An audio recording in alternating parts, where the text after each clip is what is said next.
Greetings and welcome to Pop Culture Beast's Halloween Horror Picks, the show where I recommend off-the-beaten-path horror movies for your Halloween movie night. I'm your host, Ryan Stockstad, and this season we're dedicating all Monday episodes to second-part horror sequels. So today we're going to talk about a sci-fi horror comedy that I think is even better than the first film in the franchise. We're going to end up tomorrow's leftovers. There must be hundreds of them. Critters 2, the main course. Critters 2, the main course, 1988. The first Critters starred Dee Wallace, M. Emmett Walsh, and Scott Grimes, and it told the story of the Brown family, whose farm becomes overrun by ravenous space monsters called Krites, and they're pursuing intergalactic bounty hunters. Hadn't your granny ever told you about those space porcupine things? No, she never did. Bunch of folks hereabout think they came from one of those unidentified flying UFOs or some such. Some say those little boogers attacked one of the farms outside of town. Maybe a friend of your granny's, huh? The Browns? No. She doesn't know any Browns. Critters 2 was written and directed by Mick Garris and co-written by David Twohy. It reunites returning cast members Scott Grimes, Don Opper, Terrence Mann, and Lin Shaye, and also features Liane Curtis, Sam Anderson, Barry Corbin, Roxanne Kernohan, Herta Ware, and Eddie Deezen. Mick Garris directed Psycho 4, Sleepwalkers, and the beloved Disney Sunday movie Fuzz Bucket, and he wrote or co-wrote Batteries Not Included, The Fly 2, and Hocus Pocus.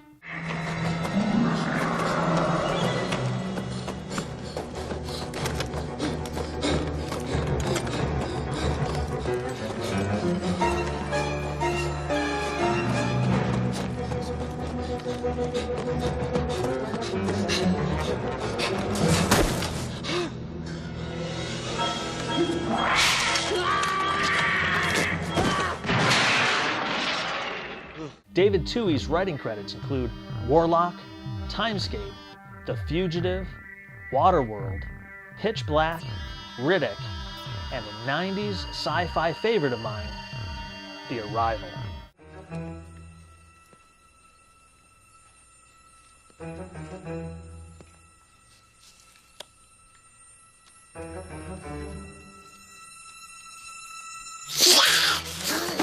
Here to help us further explore Critters 2 is a very special guest, the host of the Backyard Space Opera podcast, Kyle Erwin. Kyle, thanks so much for joining us today.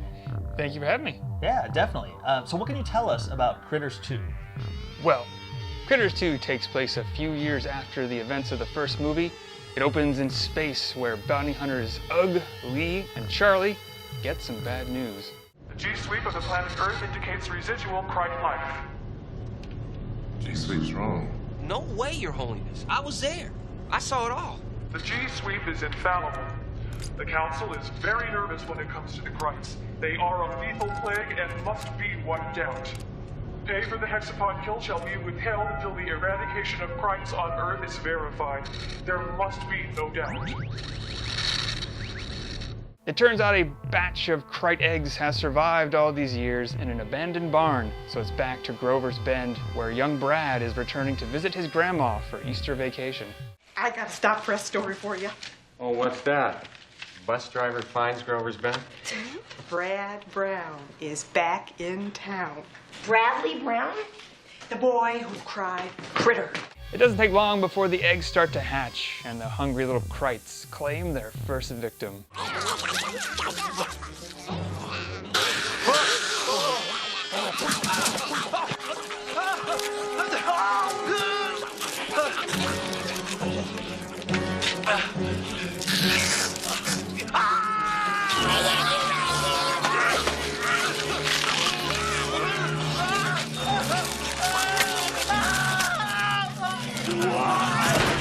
Meanwhile, Brad's grandma has managed to distribute a bunch of unhatched eggs as part of the church Easter egg hunt, culminating in a more than memorable resurrection service.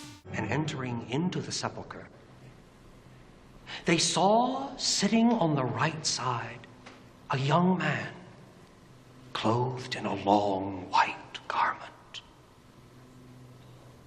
And they were affrighted.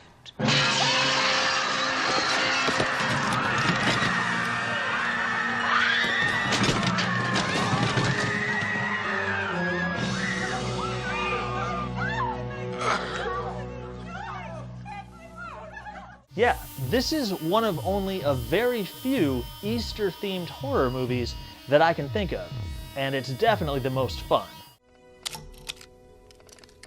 Shit. Easter sucks. Definitely. There's a great bit where one of the alien bounty hunters has to take human form and turns into a topless centerfold, complete with a staple from the magazine.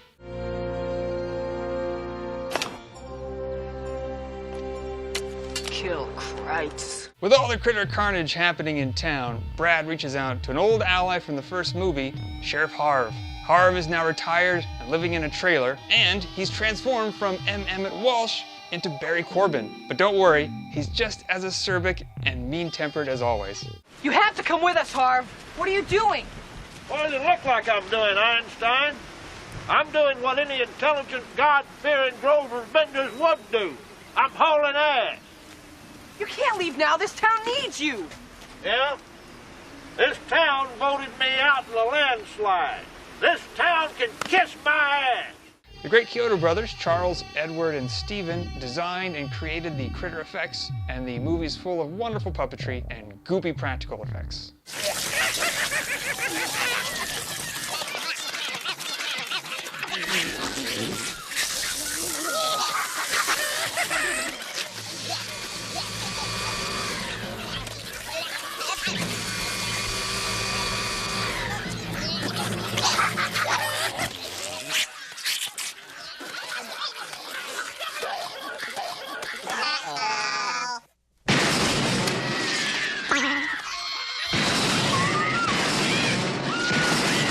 Critters 2 ups the crite count tremendously, where instead of dozens, there are now hundreds of the killer furballs, and in one sequence, they combine to form one giant critter ball. Son of a bitch.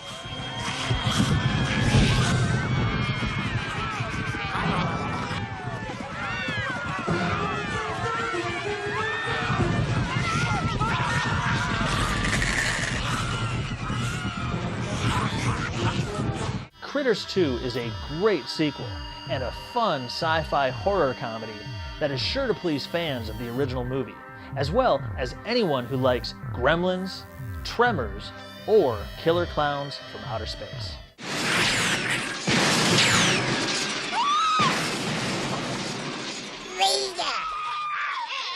Surprisingly, Critters 2 is not available on Blu-ray, but you can pick it up on this DVD set, featuring all 4 Critters movies. The first 2 movies are definitely the best, but the final movies have their merits too. You should definitely check them out. Nobody's home. Let's get out of here. Get out! Brandon's behind you!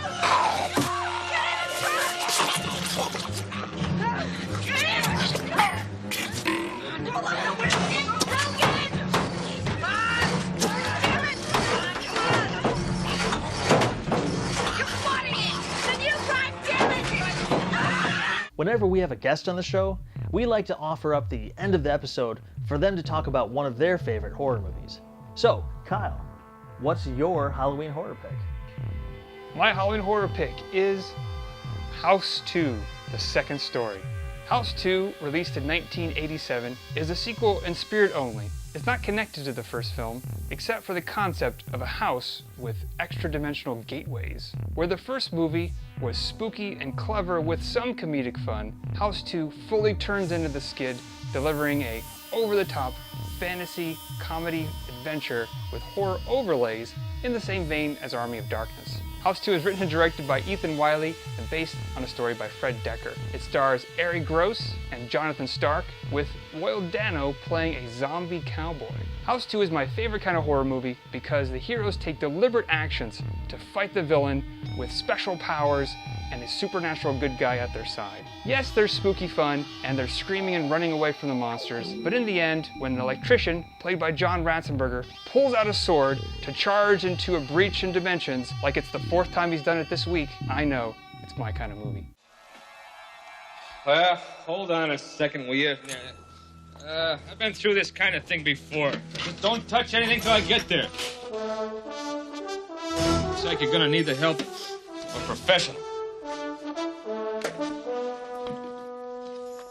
Like Critters 2, House 2 has some great practical creature effects, and it forces our main characters to join an epic struggle between the forces of good and evil. It's also got some fantastic Fred Welker voice work, and it's the best use of a crystal skull in movie history.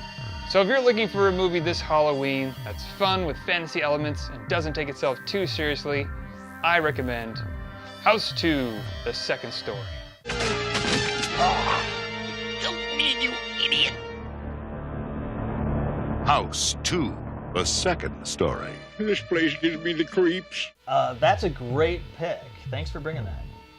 I heard that Arrow Video is actually releasing House 1, 2, 3, and 4 on Blu-ray this December.